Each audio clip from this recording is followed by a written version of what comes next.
हे बाळ जे आहे हे 3 दिवस आजारी पडलं, ताप आला आणि तापामुळे डोक्यात पण ताप गेला प्रियानो आणि त्या तापामुळे त्याला झटका आला आणि ह्यांना काय करायचं कळलं नाही. ह्यांनी आपल्या जे आजूबाजूला दवाखाना असतो त्या दवाखान्यामध्ये त्याला घेऊन गेले तर ते डॉक्टर म्हणाले तुम्ही पटकन औंध दवाखान्यामध्ये पळवा आणि मग त्याला औंध दवाखान्यामध्ये नेण्यात आलं. ॲम्ब्युलन्स पण भेटत नव्हत्या प्रियानो वेळच्या वेळी, तरी पण त्या बाळाला ॲम्ब्युलन्स मधून औंध दवाखान्यात नेलं.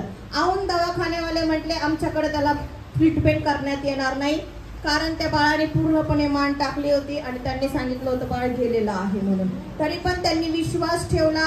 त्या विश्वासाने प्रियानो, त्याचं नाव विश्वास आहे, त्या विश्वासाने त्यांनी विश्वास ठेवला आणि मग थेर गावात कुठं तरी नेलं. तिथं घेतलं नाही, YCMला नेलं. ह्याला ॲम्ब्युलन्स भेटणं पण प्रियानो खूप मुश्किल होतं. ॲम्ब्युलन्स भेटत नव्हते कारण प्रत्येक दवाखाना म्हणत होता ते बाळ वाचणार नाही, ते बाळ गेले. चाइल्ड केअर दवाखाना आहे थेरगाव मध्ये, तिथंही नेलं. ते म्हटले पटकन याला पळवा कारण ते बाळ जाण्याच्या ह्याच्यात आहे, गेलेलंच आहे. तरी पण YCMला नेलं. YCM वाले म्हटले आमच्याकडे बेड नाहीये.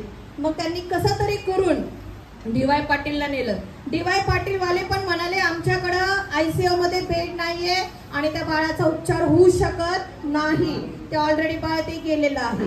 पण प्रियानो त्यांनी एवढी प्रार्थना केली, त्यांनी आम्हाला फोन केले, त्यांनी प्रार्थना केली, त्यांच्या विश्वासाद्वारे आणि आपल्या मंडळींनी प्रार्थना केली आणि त्यावेळेस त्याला DY पाटील मध्ये बेड मिळालं. भले ते जनरल वॉर्डात मिळालं पण जी ICU ची ट्रीटमेंट होती ती ICU ची ट्रीटमेंट त्याला जनरल वॉर्डामध्ये करण्यात आली. प्रियानो हे कोण करू शकतं? हे फक्त देव करू शकतो. आणि प्रियानो देवाने त्या बाळाला नाही का म्हणजे आतापर्यंत तुम्ही बघताय, पण ज्यावेळेस आम्ही गेलो त्यांच्या घरचे ज्यावेळेस त्याला बघत होते त्यांनी मान टाकून दिलेली होती. तो काहीच बोलत नव्हता प्रियानो, एकदम शांत होता. आम्ही मागच्या रविवारी पण तुम्हाला म्हटले ज्यावेळेस पास्टर आणि मी गेलो त्यावेळेस त्या आंटींनी सांगितलं पास्टर सिस्टर आले, तो बाळ फक्त तेवढ्या क्षणापुरता उठला.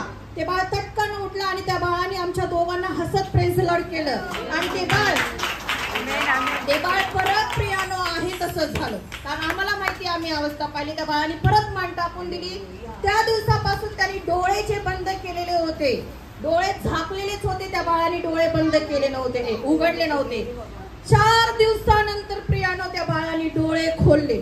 4 दिवस त्या बाळाच्या पोटात अन्न नव्हतं. 4 दिवस आहे ना डॉक्टर नुसते रक्त काढत होते. रक्त काढतात, लघवी नेतात. आंटी मला म्हणतो तो लघवी सुद्धा करत नाहीये सिस्टर, काय करू मी?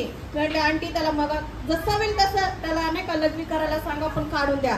आणि अशा प्रकारे प्रियानो हे बाळ आज आपल्यामध्ये आहे. आपल्या मंडळीची प्रार्थना, त्यांच्या घरच्यांची प्रार्थना, विश्वास देवामध्ये असणारा विश्वास कधी हारू देऊ नका प्रियानो.